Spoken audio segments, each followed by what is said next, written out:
I just cherish this place. I love the beauty. I love the early morning birds. It's holy for me. I feel like there's this underground river flowing in my life. It's my grandmother. I baked with her so much when I was a child. She just had this kind of magical way with food. The food that she made was made with so much love that people just naturally gathered. That just inspires me so much. What is it that makes people tick? What's soul-soothing? What's delicious? What reminds us of something really wonderful? And what I've noticed in my life is that cinnamon and cinnamon rolls really bring people together.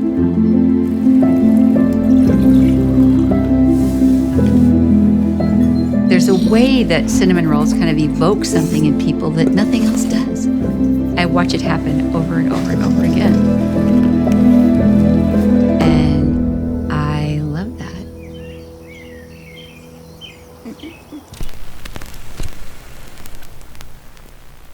I'm Jerilyn Brusseau, and today I'm going to teach you the ways that my grandmother taught me to make her wonderful cinnamon rolls.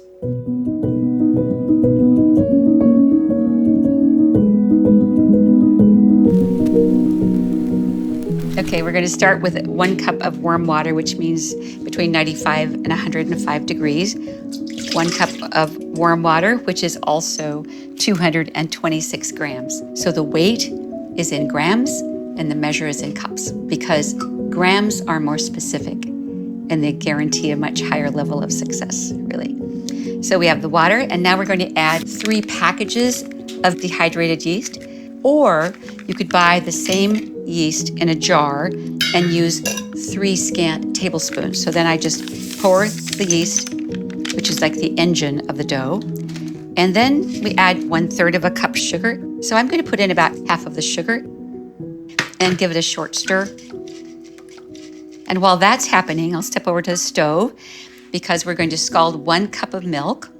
Now I'm going to pour it into a cup, and I'm going to add the softened butter to this cup. We'll put these together. Now the best part is the fresh eggs that we gathered this morning across the road. So we'll let this sit for just a bit, and now I will break the eggs into the bowl. So there we are. They're quite lovely. I'll wait just a minute to put those in. First, I will stir in the milk and the butter. And then I will add the remainder of the sugar. Now I'll add the eggs, and then we stir it well. I'm going to use the whisk in this case. Do I see it here? Let me see. It was here.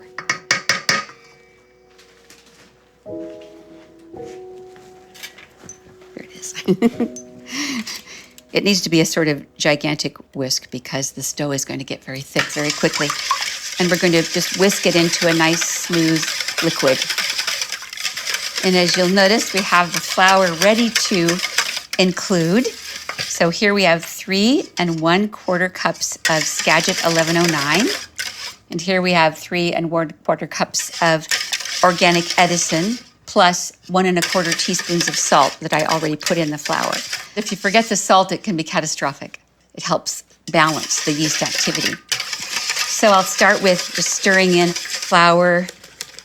So we stir it really well. That's why we add the flour in 2 distinct sections. Really blend in the first part very well, and then blend in the second part. So now we'll start adding the flour and the salt. This one takes just a touch longer because it's going to get thick very quickly. And the idea here is to stir in so that all of the flour meets moisture. So it's starting to get quite thick. Now, you could mix this dough in your stand mixer as long as you had a dough hook. But there's hardly anything like mixing this by hand. It's really fun. So now the idea is to clear the whisk quickly. It's looking awesome. I'm just amazed at the color because of the very fresh eggs. The color is fantastic. And I must say, I'm so fond of these flours because I had never, ever baked with flours that that match these in quality and performance and flavor, and that's part of the color as well. Then I'll just stir it by hand to get it all together. And you can see it's quite sticky, it's quite wet. Okay, so now I'll just pour it out. It performs best if you give it a 5-minute rest. Now after the dough has rested for about 5 minutes, I'm going to give it just a tiny, tiny, tiny sprinkle of flour. It's still just a bit sticky. So now I like to use a pastry scraper or a dough knife to lift it the first few times to make sure it lifts off the board. Dough is like reading a book. You're reading the dough. It's a touch moist, so it's telling me it needs just a tiny bit of flour. So kneading dough is simply stretching it. I simply look at it like a clock. I do this one. I turn it 90 degrees each time. It's doing really well. Now it's right where it should be. So this is really ready to rise now. And it's really smooth, and you want it smooth and satiny. It should feel like a baby's bottom, you know, it should feel like a rose petal. So it's ready now, and I'll put it in the bowl to rise. The bowl was buttered, so I just put it top side down, and then I turn it out, so then that top side up now for rising. So it'll rise once for about an hour, and then we'll push it down, and it will rise again for about 30 minutes, and then it's ready to roll out for cinnamon rolls. And we'll watch that next. There's just so much emotion and depth of value and experience with something as simple as a cinnamon roll that's, homemade.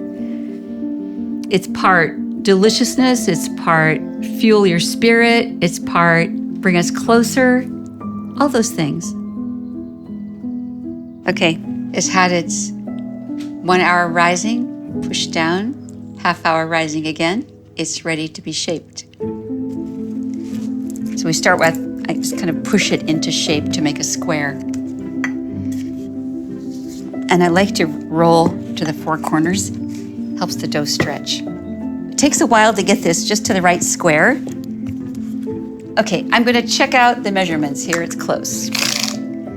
19, perfect. And here we're at just about 24. So then the butter, we spread the butter quickly because it's very warm. So now we make kind of the foundation for the caramel. So it begins with softened butter as evenly across the rectangle as you can. It's a lot of butter, but you will see that this is what makes the caramel syrup. Okay, there we go, that's it. Now, the piece de resistance. So this is the brown sugar and Vietnamese cinnamon. This makes the filling or the substance for the caramel. Many of you have already tasted Vietnamese cinnamon. It just has extraordinary properties of flavor. It has the highest volatile oil of any cinnamon in the world, actually. Okay, now I'm just kind of spreading this lightly, and I'll try to get it as even as possible. It's so uplifting to have a plant, a tree, that could create such flavor and aroma. And now it's ready to be shaped into cinnamon rolls. It's really important to roll these very tight, push it away from you with your fingers, and then pull it back and away so it stretches the dough with each turn. That's what helps the dough and helps the rolls keep their shape. Then I pull it to 32 inches and you seal it really well. You want to make sure the seal is sealed all along the length of the roll. Okay, so we'll just watch this. This one must have some cinnamon and sugar inside. It doesn't want to unplug. Okay, it's exactly 32 inches long. We stretched it.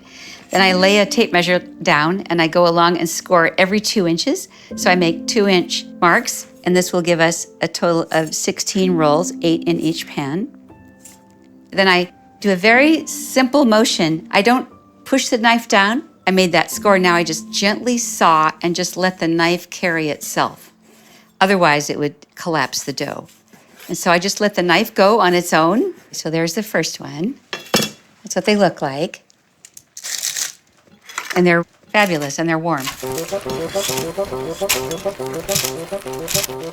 just let them rise right there. There they are. We baked them for approximately 26 minutes in a 350-degree oven. Okay, so I think I should do this one first. So here we go. We'll just turn it out. And then this pan goes over the top.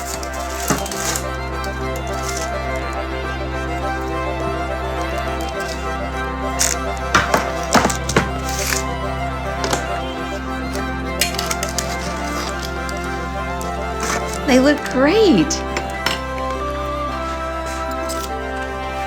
When the caramel's right out of the oven, you can paint it on if it's running in one place or another. So here's the harvest of a beautiful day making cinnamon rolls, and voila. I hope everyone will enjoy making these and then eating them together.